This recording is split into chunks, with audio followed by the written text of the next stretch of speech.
Welcome to Ranger Stories. My name is Tennyson E. Stead. I'm the creator of Jump Rangers, and this is the video where I read things that I'm writing in the Jump Rangers universe and probably edit and discuss them for your viewing pleasure. Today we're reading Jump Rangers, A Game Called Conquest, Chapter 8.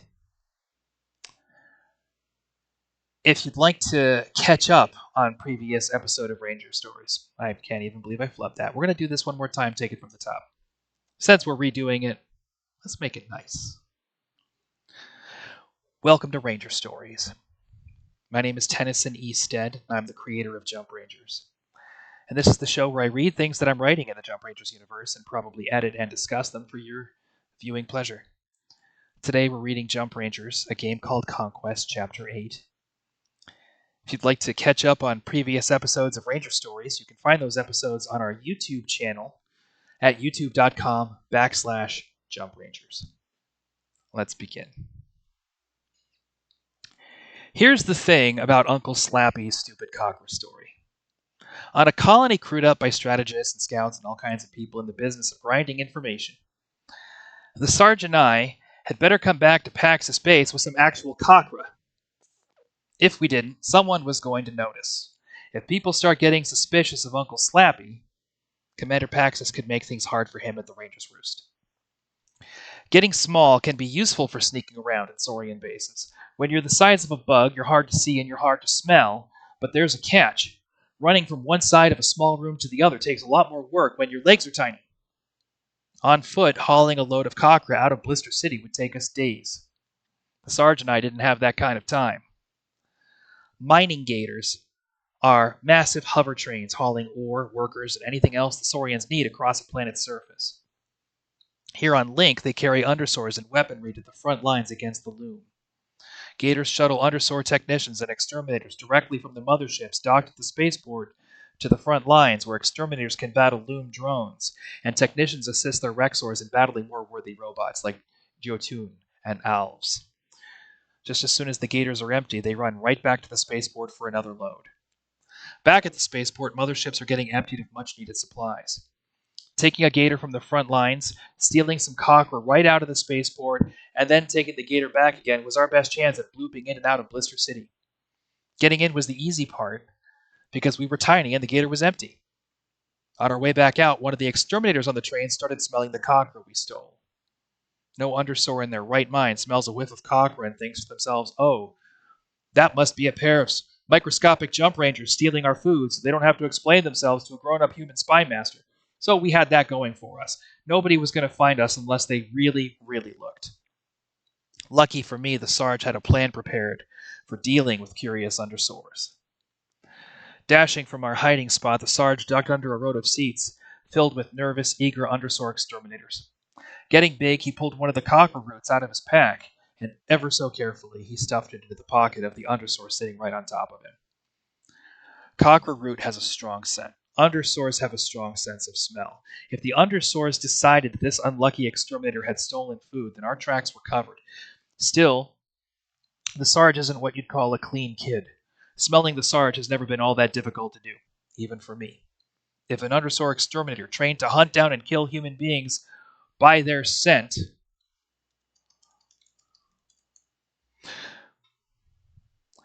for an undersore exterminator trained to hunt down and kill human beings by their scent, the Sarge's personal bouquet could be unmistakable. Shrinking down to size, the Sarge blooped his way back to our hiding spot. Tense moments passed as we watched the exterminator who first detected us track down the scent of the cockra root. Me, I do not speak undersore. Sergeant Goat speaks his fair share. When the exterminator found the cockra root in the pocket of his comrade and started hissing and snarling in the unlucky undersore's face. Did I say unlucky twice? Strong scent undersores. If the undersores, difficulty to do, trained to hunt down, kill. I think I'm okay. Alright, let's move on. In the unlucky undersore's face, the Sarge smiled. His plan had worked. With the cockra root in hand, we could sell the grown-ups at Pax's base on the idea that our time away from the rooster was spent running errands for Uncle Slappy. Now it was time for more serious business. If you were going to build a secret space mouse colony into the life support systems of Pax's base, where would you put it? Water isn't something you can find on the surface of Planet Link anymore. War between the Saurians and the Loom has boiled it off, along with most of the atmosphere. On Planet Link, water is a precious thing. While it would make sense to settle near the water tanks or someplace in the water recycling system, those systems are always getting worked on. Of course, there are farms at Pax's base. Irrigation and a constantly rotating crop of plants make the farming rooms an obvious place for someone to try and make a home if they're small enough to avoid getting caught. Lots of colonies keep cats on their farms for this very reason, and Pax's base is no different. No way are mislings hiding in the farming rooms. Human colonies aren't like Saurian motherships. Maybe a Saurian engine can keep itself turning and turning decade after decade, but our tech wears itself out.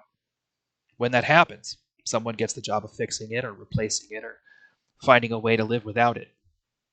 If you wanted to live in a human colony, you couldn't tie right into the water system. Sooner or later, some engineer is going to have to do some plumbing. Here's a funny thing about how human beings do things. Human engineering is less reliable than Saurian tech because human engineering is less efficient.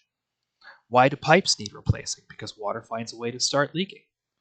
On a Saurian ship, power stays put in the power conduits. Water stays put in the water pipes.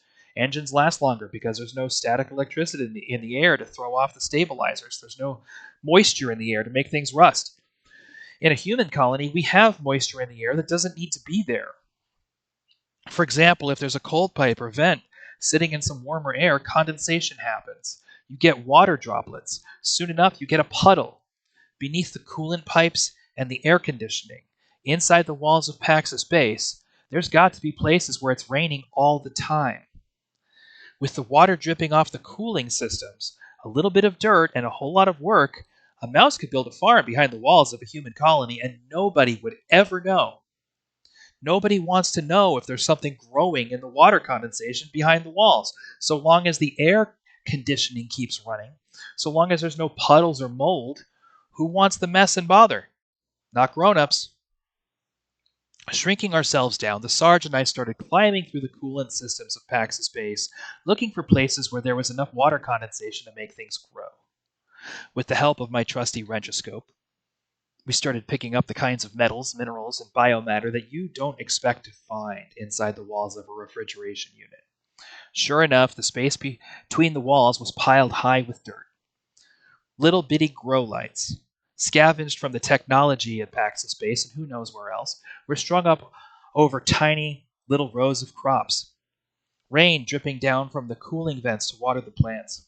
Rain dripped down from the cooling vents to water the plants, and the whole thing struck me as a perfect use of resources that were being wasted by the colony. If anything, using that water was going to help our colony survive. If plants are drinking up the water, it's not going to be pooling up someplace and shorting out the life support system. Standing on that wet pipe, behind the walls of the cooling and refrigeration center, the Sarge and I had a clear view of the farm below. Settling in, we waited for a misling to come by and check on their crops. And as the sleep cycle got later and later, we lashed ourselves to the pipe with our winch line so that one of us could sleep while the other kept watch. When the Sarge and I were ambushed by the constabulary of Most Glorious and Exceptional Squeak, we weren't really bringing our best game to the investigation.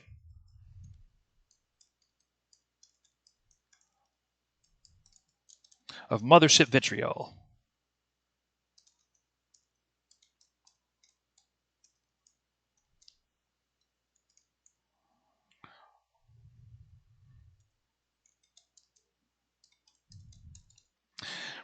Okay, this was bothering me, so I'm glad we went back over it.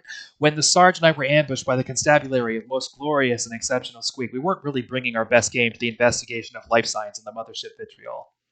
When I saw that something was alive in the core systems of the Vitriol, I never stopped to think that it might be an undiscovered civilization that remained hidden under our very noses by the strength of their wits and guile. In my mind, I was looking for cute little space lizards that get attracted to warm places. Maybe they change colors when they're happy or something. Instead, we made contact with the tiny, grumpy Viscount of the lizard ship Vitriol. This time, the Sarge and I have a much better idea of what we're getting ourselves into. 2 days we waited, Down below us, the Mistling farmer inspects her sprouts and greens. Shrinking down to an even smaller size, quiet as we can, the sergeant and I winch down onto her head and climb down her fur into a pouch on her tool belt. I'm going to put an exclamation point there because that's ridiculous. Feeding my Wrenchoscope's readings into my multi-goggles just to make sure the light from my data deck doesn't give us away, I scan the shadows ahead and the space above. We know how careful the Mistlings can be, and I'm not getting caught this time. More than once, my scanner picks up a guard mouse watching from the shadows as the farmer passes by.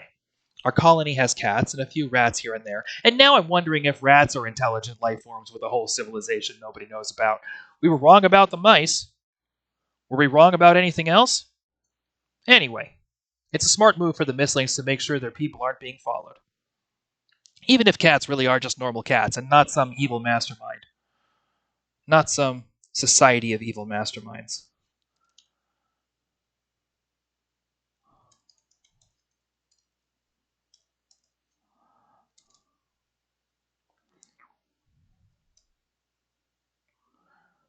And not some feline society of evil masterminds. They're still predators. They're big and they're quiet, and they're able to fit through tight spaces. The last thing these Mistlings want is a cat following some farmer back to their colony. Riding in the Mistling farmer's utility belt, we start seeing more nets and storage, more platforms. Instead of stealing water from the colony's subsystems, they build condensers to collect it from the air. Down along a power conduit, deeper and deeper into the sublevels of Pax's Base, we began to see the scope of what the Mistlings had built here. Pax's Base is built into caverns that were drilled out of rock. Most of the halves are finished spaces with floors and ceilings and walls. Between those walls and the actual rock of the cavern, that's where the colonists have tucked all the power lines and their piping and their transformers and filtration systems and what have you. Stealing power from Pax's Base is just as simple as splitting the lines. So long as the Mistlings don't use too much, nobody will think twice about the power loss. After all, like I said, human tech is wasteful. Behind the tangle of cables and tech that keeps Pax's Base running, the Mistlings have been digging out the rock and making space for new warrens. Looking at all the warrens that have been dug into the stone over the years, as well as the ones they fashioned from scrap, there must be thousands of mice down here. What we saw in the vitriol was a tiny village. Maybe this isn't a big city like the ones the Saurians build, but the Mistlings have a settlement right under Pax's Base that's larger than any human colony, and they're doing it on the power and water that Pax's Base is wasting. Before the farmer can make her way beyond the tree line, quote unquote, of struts, conduits, and subsystems that line the walls of Pax's Base, the sergeant and I fire off our grapplers and winch ourselves clear of her. Peeking around one of the wall studs as if it were a massive steel girder, we watch her glance around for the source of the noise before making her way home. From the safety and concealment of the metal strut, the sergeant and I take in the impressive yet cozy settlement before us. If there's a central square to the intricate, interwoven, crafty maze of platforms, warrens, netting, ropes, machinery, and salvage clinging to the rocky outer wall of the cave occupied by Pax's Base, we couldn't see it from here. Let's go, Wrench. Readying his grappler, the Sarge couldn't wait to go exploring. I put my hand on his firecracker. Hold up, Sarge. Most glorious and exceptional Squeak was one offhand comment away from picking a fight with us, right? Right doesn't work there, remember? He was scared, Wrench. Yeah, Sarge, he was.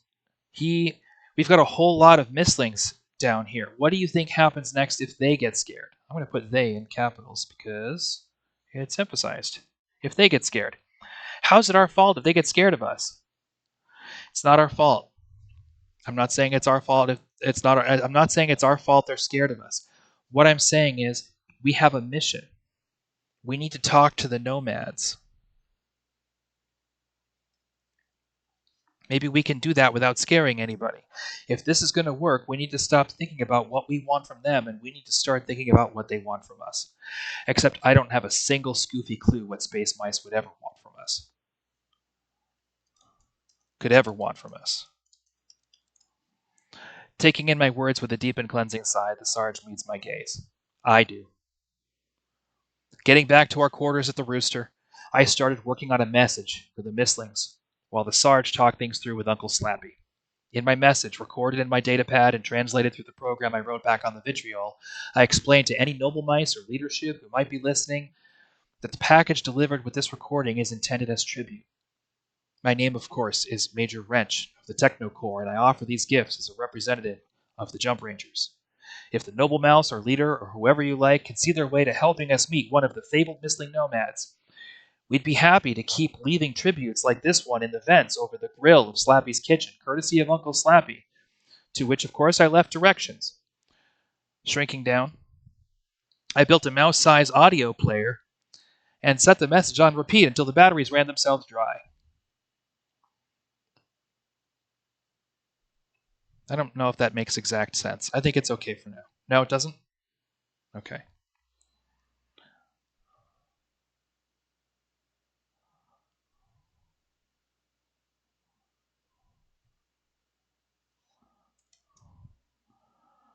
I built a mouse-sized audio player to repeat my message to anyone who was listening. Anyone who might be listening.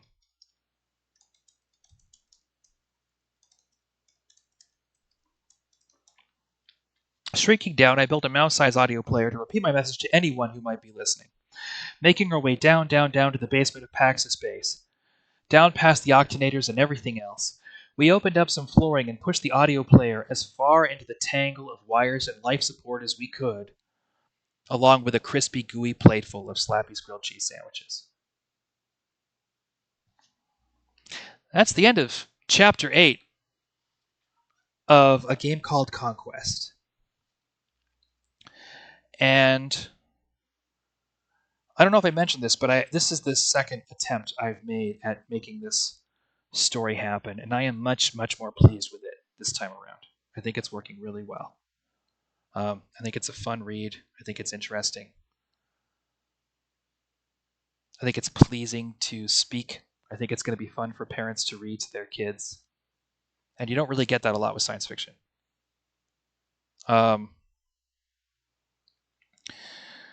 So, Thursday, we're booting back up with the mission files. I'm going to be writing another one-shot adventure on stream with anyone who joins me at 5 p.m. Pacific. And on Saturday at 1:30 p.m. Pacific. Did I just freeze? Encoding overloaded. Please consider turning down video settings or using a faster encoding preset. Oh no.